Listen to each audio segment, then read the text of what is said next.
আর কিছুদিন পরে বিধানসভা ভোটের দিনক্ষণ ঘোষণা করা হবে। দিনক্ষণ ঘোষণা এখনো করা হয়নি, কিন্তু তার আগেই উত্তর চব্বিশ পরগনা দেখা যাচ্ছে দু জায়গায় উত্তেজনা একেবারে চরম পর্যায়ে পৌঁছেছে। মিনাখার ছবি আপনাদের সামনে রেখেছি, যেখানে বিজেপির অফিসে, পার্টি অফিসে, সেখানে হামলা চালানোর অভিযোগ উঠছে তৃণমূলের বিরুদ্ধে। এখনো পর্যন্ত প্রায় 10-11 জনকে মারধর করা হয়েছে, এমনই অভিযোগ বিজেপির। আর অন্যদিকে বারাসাতের ঘটনা, যেখানে বিজেপি নেতার বাড়িতে হামলার অভিযোগ উঠলো, গাড়ি ভাঙচুরও করা হয়েছে, এমনই অভিযোগ। সমীরণ পাল এ বিষয়ে আরো বিস্তারিত আমাদের জানাবেন। সমীরণ, সিসিটিভি ফুটেজে একজনকে দেখাও যাচ্ছে, বিজেপির ওই মন্ডল সভাপতি অনির্বাণ বিশ্বাস। ঠিক কি অভিযোগ করছেন, কারা এভাবে হামলা চালিয়েছে?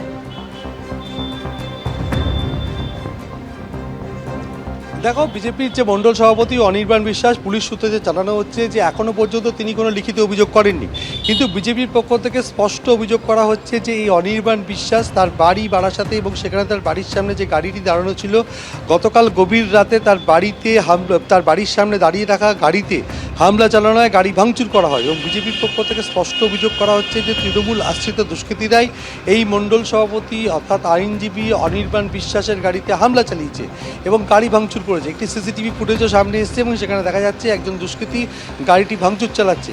পুলিশ সূত্রে যেটা জানানো হচ্ছে যে এখনও পর্যন্ত বিজেপি নেতা অনির্বাণ বিশ্বাস তিনি কোনো লিখিত অভিযোগ জানাননি। তৃণমূলের পক্ষ থেকে স্পষ্ট দাবি করা হচ্ছে যে এই ঘটনার সঙ্গে তৃণমূলের কোনো যোগ নেই এবং বিজেপির গোষ্ঠীদ্বন্দ্বের জেরেই বিজেপির মণ্ডল সভাপতি অনির্বাণ বিশ্বাসের গাড়িতে হামলা চালানো হয়েছে। এবং যেটা সূত্র মারফত জানা যাচ্ছে যে বেশ কিছুদিন ধরে বিজেপির দুই গোষ্ঠীর মধ্যে বারাসাতের ওই এলাকাতে গণ্ডগোল চলছিল। অনির্বাণ বিশ্বাস বিজেপির বারাসাত সাংগঠনিক জেলা সভাপতি রাজীব পোদ্দারের অনুগামী, অপর বিজেপির রাজ্য কমিটির সদস্য তাপস মিত্রের অনুগামীদের সঙ্গে এই অনির্বাণ বিশ্বাসের বেশ কিছুদিন ধরে গণ্ডগোল চলছিল এবং এই নিয়ে দুপক্ষের মধ্যে একটা মারপিট পর্যন্ত হয়, সংঘর্ষ হয়। সেই ঘটনার জেরেই এই ঘটনা ঘটে থাকতে পারে বলে পুলিশ সূত্রেও জানা যাচ্ছে। এখনও পর্যন্ত বিজেপি নেতা অনির্বাণ বিশ্বাস কোনো লিখিত অভিযোগ দায়ের করেননি বারাসাত থানায়, এমনটাই পুলিশ সূত্রে জানানো হয়েছে। এবং সেক্ষেত্রে বিজেপি স্পষ্ট অভিযোগ করা হচ্ছে যে এই মণ্ডল সভাপতি অনির্বাণ বিশ্বাস তার বাড়ির সামনে গাড়িটি রাখা ছিল, গতকাল রাতে এক দুষ্কৃতী সেই গাড়ি ভাঙচুর করে এবং সেই দুষ্কৃতী তৃণমূল আশ্রিত বলে বিজেপির পক্ষ থেকে স্পষ্ট দাবি করা হচ্ছে। কিন্তু বারাসাত শহর তৃণমূল কংগ্রেসের সভাপতি দেবাশিস মিত্র তিনি স্পষ্ট জানিয়েছেন যে এই ঘটনার সঙ্গে তৃণমূলের কোনো যোগ নেই, বিজেপির গোষ্ঠীদ্বন্দ্বের একদম। সমীরণ, তুমি আমাদের সঙ্গে থাকো। অর্থাৎ মিনাখা এবং বারাসাত দু ক্ষেত্রেই বিজেপি যেটা অভিযোগ করছে যে তৃণমূল আশ্রিত দুষ্কৃতীরা এই হামলার ঘটনা ঘটিয়েছে। মিনাখাতেও যেভাবে বিজেপির পার্টি অফিসে হামলা চালানো হয়েছে, যেখানে বিজেপির অভিযোগ যে ভেতরে আটকে রেখে বাইরে তৃণমূলের কর্মী সমর্থকরা তারা ভাঙচুর করে, হামলা চালায়, একেবারে বাইক পর্যন্ত ভাঙচুর করা হয়, মারধর করা হয় বলে অভিযোগ। অন্যদিকে বারাসাতেও বিজেপি নেতার বাড়িতে হামলা, গাড়ি ভাঙচুর করা হয়েছে। এক হামলাকারীর ছবি সিসি ফুটেজে থাকার দাবিও করা হচ্ছে।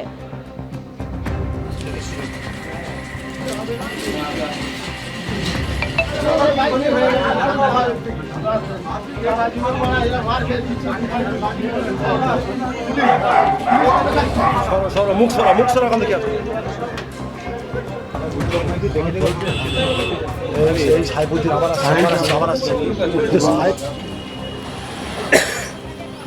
ভোটের দিনক্ষণ ঘোষণা হয়নি এখনো, তার আগেই উত্তপ্ত উত্তর চব্বিশ পরগনা। উত্তর চব্বিশ পরগনার মিনাখার বারাসাত আপনারা দেখছেন।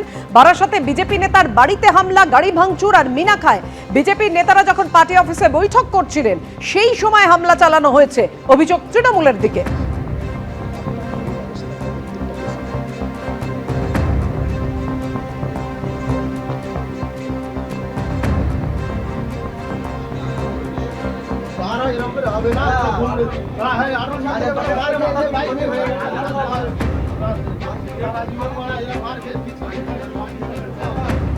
মিনাখায় বিজেপির পার্টি অফিসে হামলা, বারাসাতে বিজেপি নেতা বিজেপির মণ্ডল সভাপতি তার বাড়িতে হামলা চালানো হয়েছে, গাড়ি কিভাবে ভাঙচুর করা হয়েছে দেখুন। অভিযোগ তৃণমূলের বিরুদ্ধে, তৃণমূলের দুষ্কৃতীরাই হামলা চালিয়েছে বলে অভিযোগ করেছে বিজেপি।